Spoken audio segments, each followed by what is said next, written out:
Morning dear students, आज हम लोग पेज नंबर 15.15 पेज पर ये एग्जाम्पल नंबर 3 करने जा रहे हैं। इन्होंने कहा है find the equation of the normal to the curve y equal to 2x² plus 3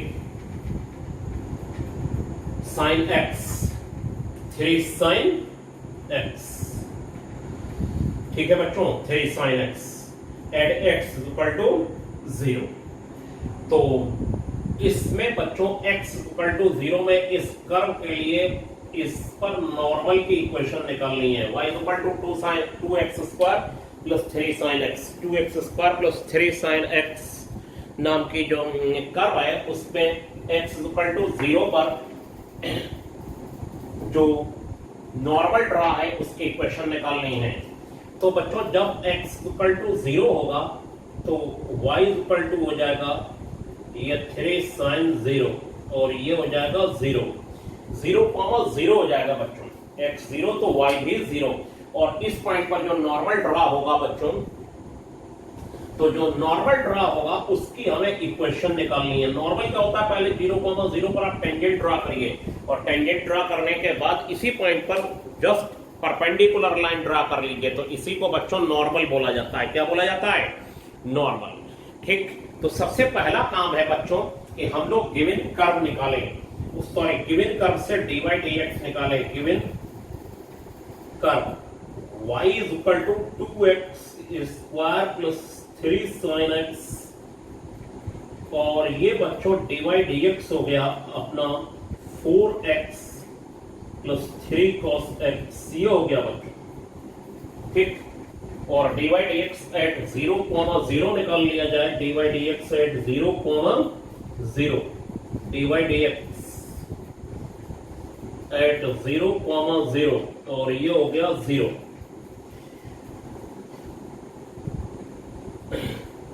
x 0 और 3 cos 0, cos 0 बच्चों 1 होता है तो ये बच्चों हो गया 3। ये स्लोप हो गया, क्या हो गया बच्चों? Slope m is equal to 3। तो इक्वेशन ऑफ नॉर्मल हो जाएगी बच्चों y is equal to 3x। कैसे? y minus y1 is equal to m x minus x1। y is equal to m x, y minus y1 is equal to m x minus x1। जब देखिए equation of tangent at 0,0, tangent की equation नहीं पूछी तब भी देख लीजिए। हमने क्या करा, x इक्वल टू 0 पर जो टेंजेंट ड्रा है उस पर परपेंडिकुलर लाइन ड्रा करी। इसके नॉर्मल कहते हैं, इसी की इक्वेशन निकालनी है।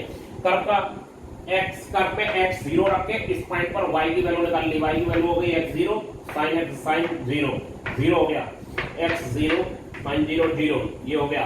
और गिवन कर्व से dy dx निकाल लिया और dy dx से 0,0 निकालने के बाद cos 0 3 आ गया बच्चों, ये m की वैल्यू हो गई।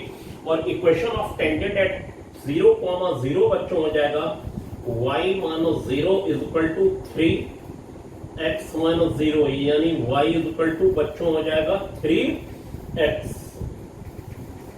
y is equal to 3x। ये टेंजेंट की इक्वेशन हो गई। किसकी इक्वेशन हो गई? टेंजेंट की।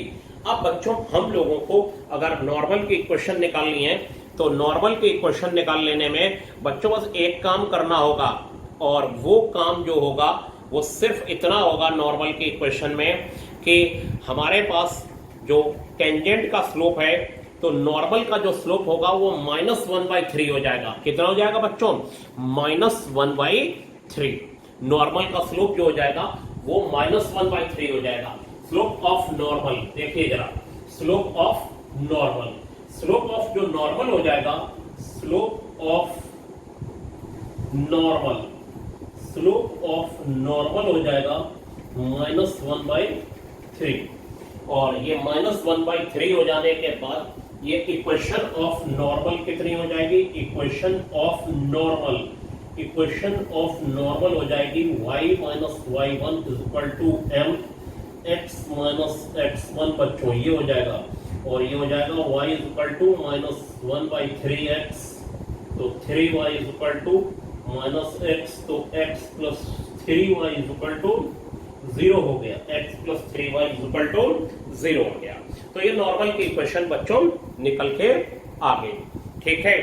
और अब हम आपको नेक्स्ट क्वेश्चन बता रहे हैं, और बच्चों नेक्स्ट क्वेश्चन जो है और वो एग्जाम्पल ही है, और वो एग्जाम्पल है बच्चों एग्जाम्पल नंबर 6।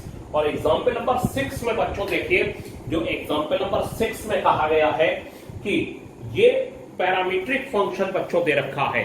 क्या दे रखा है? Parametric function. और पैरामीट्रिक फंक्शन का टेंजेंट का, पैरामीट्रिक जो फंक्शन होते हैं उसमें टेंजेंट का इक्वेशन या टेंजेंट का स्लोप और नॉर्मल का स्लोप या नॉर्मल की इक्वेशन कैसे निकाली जाती है उसे जरा ध्यान से देखिए। ये देखिए इन्होंने कहा है 6 नंबर का एग्जाम्पल, एग्जाम्पल नंबर 6 बच्चों, ये इन्होंने कहा है find the equation of the tangent line to the curve. ये x इज इक्वल टू हो गया है 1 minus cos theta, 1 minus cos theta is equal to 1 minus x equal to 1 minus cos theta, और ये theta minus sine theta, theta minus sine theta, ये y equal to हो गया।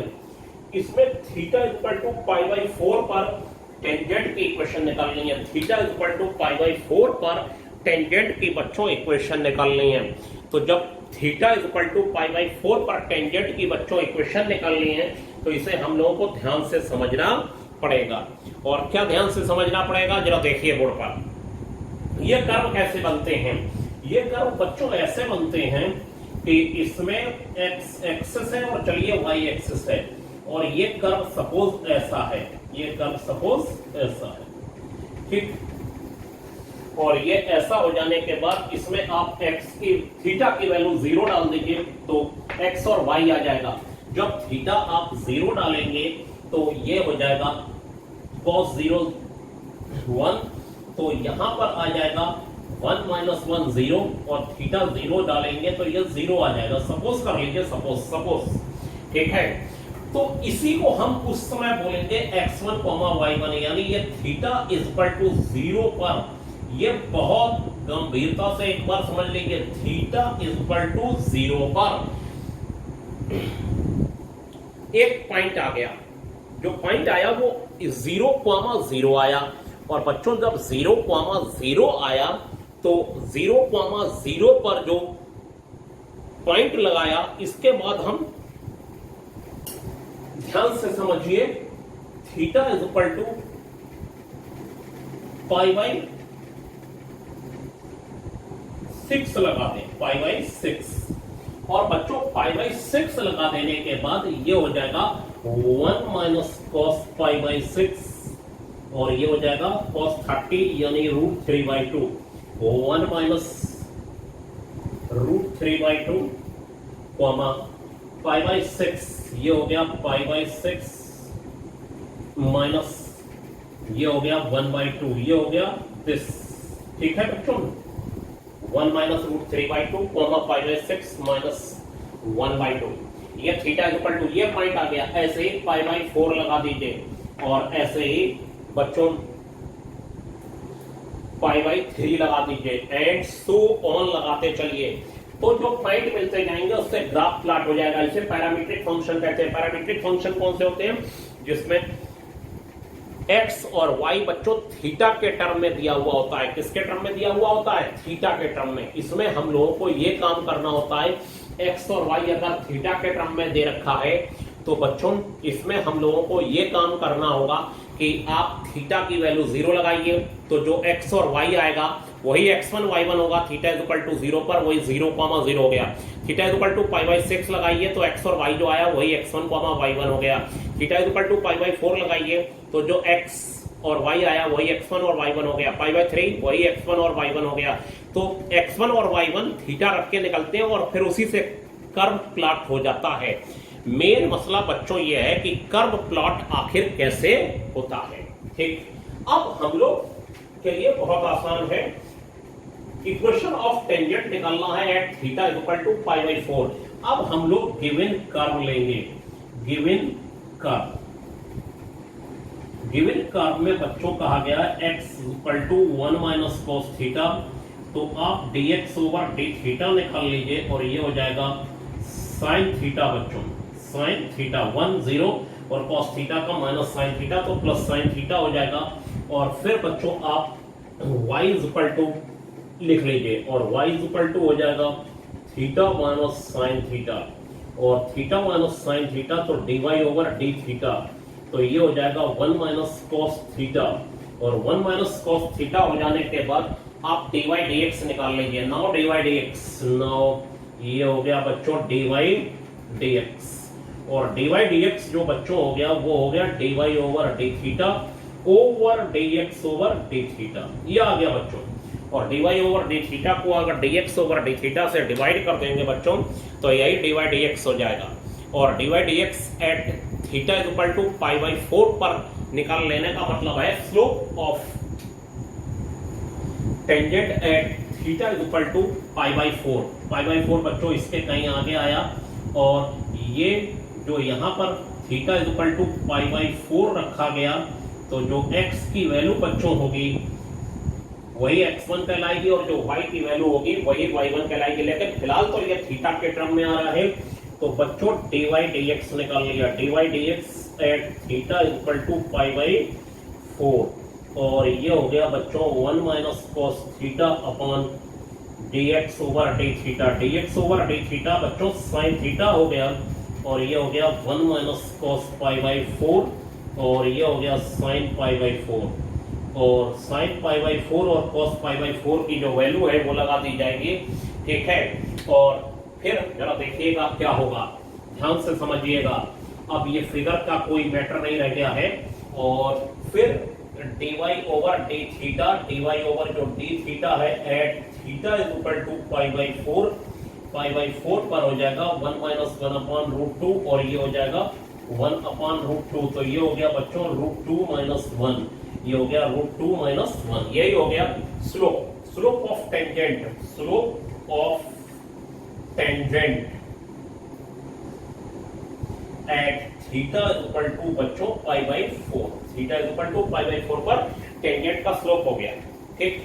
अब आप x जो दे रखा है और जो y दे रखा है उसमें theta equal to pi by 4 लगा दें, x और जो y दे रखा है उसमें theta equal to pi by 4 लगा दें, तो put theta is equal to बच्चों pi by 4 in x is equal to 1 minus cos theta, 1 minus cos theta, तो बच्चों यही हो गया x equal to 1 minus cos pi by 4, और ये हो गया 1 माइनस 1 अपॉन रूट 2, और ये बच्चों हो गया रूट 2 माइनस 1 अपॉन रूट 2, और यानी ये x1 की वैल्यू हो गई बच्चों, किसकी वैल्यू हो गई x1 की, और x1 की वैल्यू हो जाने के बाद बच्चों अब हम y की वैल्यू निकाल रहे हैं, y इक्वल टू हो जाएगा pi by 4 minus sine pi by 4, और इसको पाई बाई 4 माइनस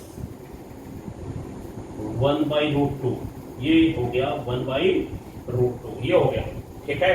और यही y1 की वैल्यू हो जाएगी बच्चों पाई बाई 4 पर, जो x आया वो x1 और जो y आया बच्चों वो y1 हो जाएगा, ठीक है। अब equation of tangent at theta equal to pi by 4 निकाल लिया जाए, equation of tangent at theta equal to pi by 4, ये हो जाएगा y माइनस y1, ये y1 हो गया बच्चों pi by 4 minus 1 by root 2, और m की वैल्यू हो गई रूट 2 माइनस 1, और बच्चों फिर ये हो गया x minus x1, x minus x1, x1 की वैल्यू बच्चों कितनी हो गई 1 माइनस 1 अपॉन रूट 2, यानी रूट 2 माइनस 1 अपॉन रूट 2, ये हो गया बच्चों, ठीक।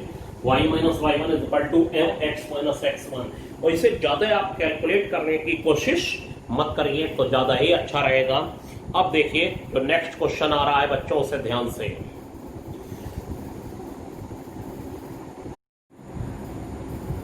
हाँ तो बच्चों अब आपके बोर्ड पर आ रहा है एग्जाम्पल नंबर 7, और बच्चों एग्जाम्पल नंबर जो 7 है वो ये कह रहा है कि ये जो कर्व है x equal to a sin cube t और y equal to b cos cube t, इसके t पॉइंट पर कर्व के टेंजेंट और नॉर्मल की इक्वेशन निकालनी है। x equal to a sin cube t और y equal to b cos cube t, इसके कर्व के t पॉइंट पर टेंजेंट और नॉर्मल की इक्वेशन निकालनी है बच्चों। किसकी इक्वेशन निकालनी है? टेंजेंट और नॉर्मल की। तो बच्चों टेंजेंट और नॉर्मल की इक्वेशन निकालने के लिए हम लोगों को ये काम करना पड़ेगा कि पहले से समझना पड़ेगा कि मैटर क्या है। और देखिए क्या मैटर है कि हम लोग पहले dx ओवर dt निकालें। dx ओवर dt इस कर्व से निकलेगा और ये हो जाएगा 3a साइन स्क्वायर टी और साइन टी का cos टी बच्चों। और फिर बच्चों dy ओवर dt निकाल लीजिए, 3b cos स्क्वायर टी और cos टी का माइनस साइन टी, ये हो गया बच्चों 3a साइन स्क्वायर टी और साइन टी का cos टी। और फिर dy over dt 3b cos square T और cos टी का माइनस साइन टी बच्चों, ये आ गया। अब क्या होगा बच्चों? नाउ हम लोग ये काम करेंगे कि नाउ dy ओवर dx निकालेंगे और dy ओवर dx निकालने के बाद dy ओवर dt जो है वो dx ओवर dt हो जाएगा और ये हो जाएगा minus 3b cos square T और साइन टी।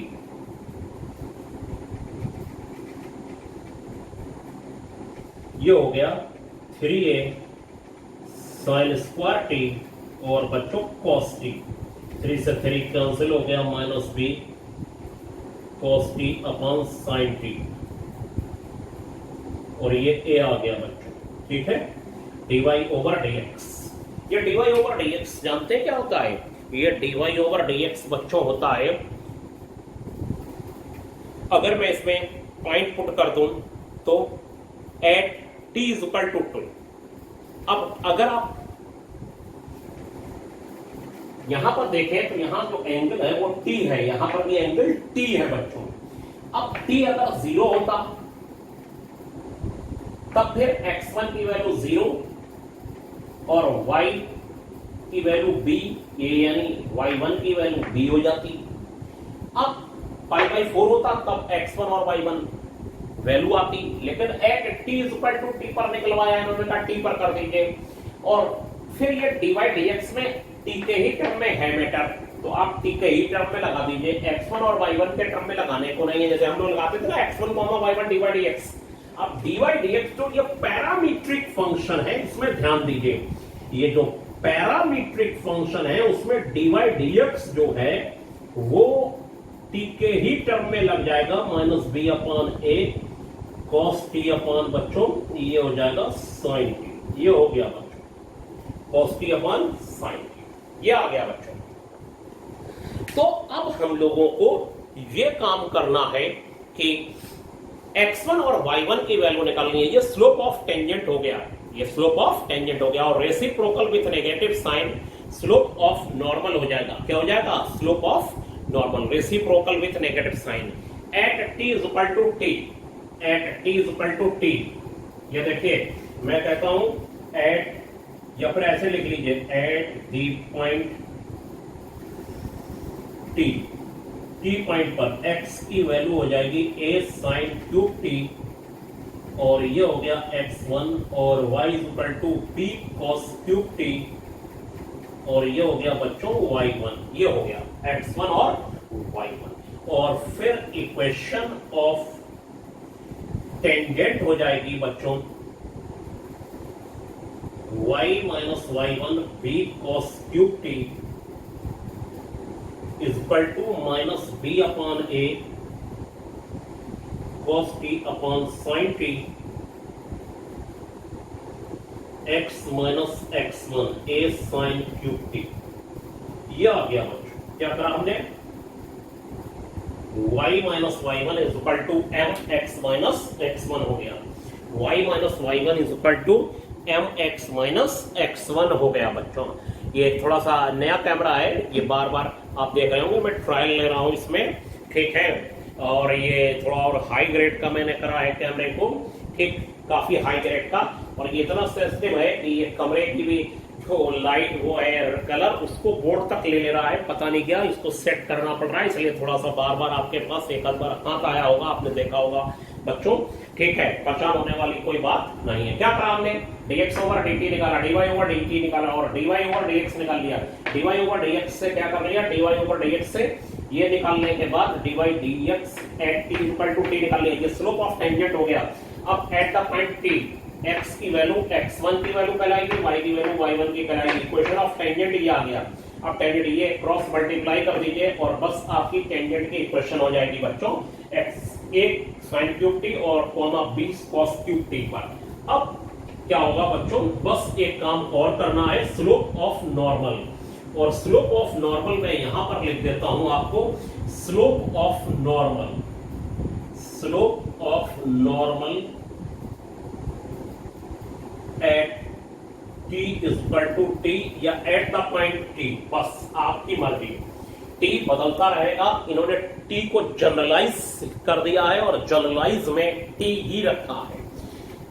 t की वैल्यू 0, π/3, π/4 वगैरह वगैरह हो सकती है, लेकिन इन्होंने बच्चों उसको t ही रखा है। तो हम लोग slope of normal at t is equal to t, ये जो हो जाएगा a sin t upon b cos t हो जाएगा। तो इक्वेशन ऑफ नॉर्मल हो जाएगी, equation of normal, equation of normal जो है वो बच्चों हो जाएगी y minus y1 b cos cube t और is equal to a sin t upon b cos t और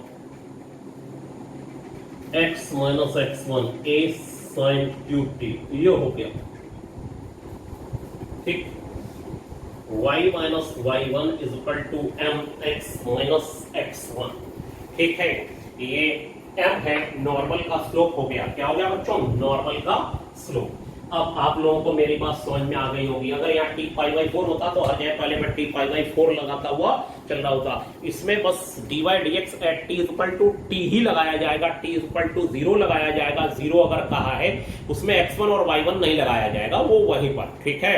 लेकिन x1 और y1 की वैल्यू, t की वैल्यू 0, t की वैल्यू π/4, t की वैल्यू यहाँ t है तो वही रख के निकाली जाती है, x1 और y1।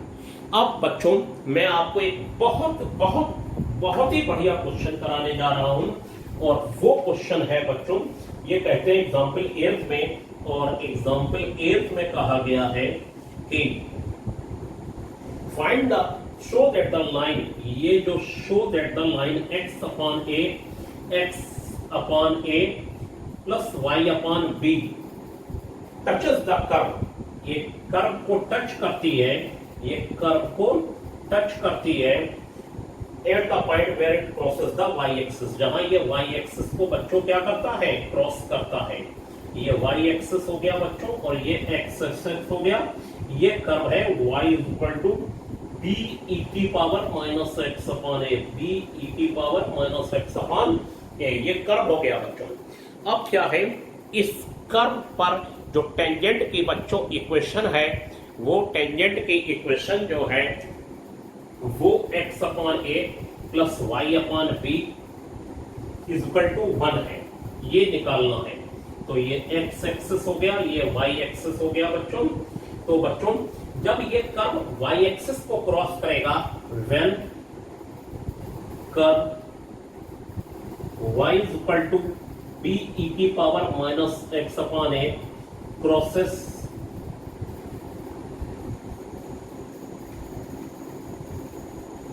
y axis at the point where x is equal to 0। जब ये कर्व बच्चों, जब ये कर्व ध्यान से देखिए y एक्सिस को क्रॉस करेगा किस पॉइंट पर, जहां पर x इज इक्वल टू 0 है। यहां पर x क्या होता है बच्चों, 0 होता है, ये x 0 होता है।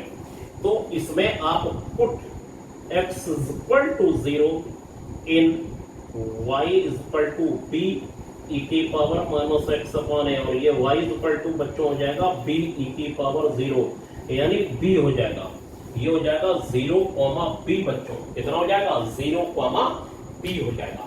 जब समझ लीजिए ये कर्व y एक्सिस को क्रॉस कर रहा है, वहां पर टेंजेंट की इक्वेशन निकालनी है, तो कर्व तो आपको पता है, और जब ये कर्व y एक्सिस को क्रॉस कर रहा होगा बच्चों, तो वहां पर x कितना होगा y एक्सिस पर 0, और इस कर्व में हम x इक्वल टू 0 लगा के y की वैल्यू निकाल लेंगे, और y की वैल्यू हो जाएगी b, y की वैल्यू हो गई b।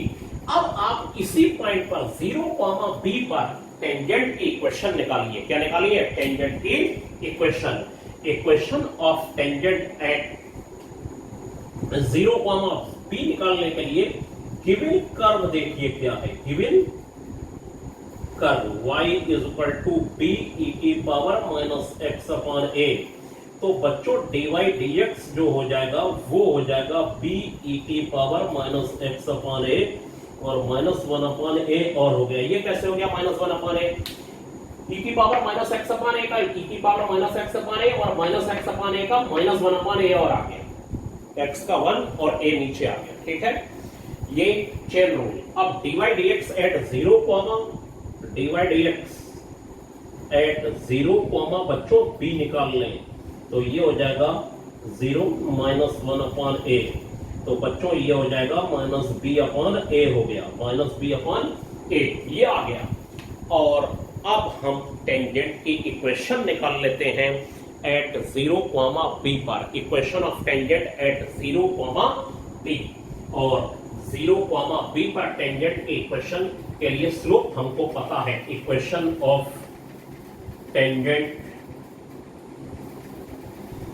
एट 0, b बच्चों y minus y1 is equal to m x minus x1, ये हो गया बच्चों। y minus y1 is equal to m x minus x1, a y minus a b minus bx, ये bx इधर भेज दीजिए, a y plus bx is equal to a b से divide कर दीजिए, y अपॉन ये y अपॉन b हो जाएगा, प्लस x अपॉन a हो जाएगा, इज इक्वल टू 1 हो जाएगा। तो जो curve x axis y axis को बच्चों क्रॉस कर रहा था, वहां पर जो टेंजेंट की इक्वेशन है वो x upon a plus y upon b is equal to 1 आ गई। तो बच्चों आपने देखे अच्छे क्वेश्चन आज, ठीक है, और धीरे धीरे ही आप इसको करते रहिए, और हम लोग ऐसे ही धीरे धीरे आगे बढ़ते रहेंगे, और बहुत सारे चैप्टर रिमूव जो हुए हैं उससे हमें ये फायदा मिलेगा कि जो हम लोग पढ़ रहे हैं वो धीरे धीरे ही सही रास्ते पर आ जाएगा। तो बच्चों आज के लिए इतना ही, थैंक यू।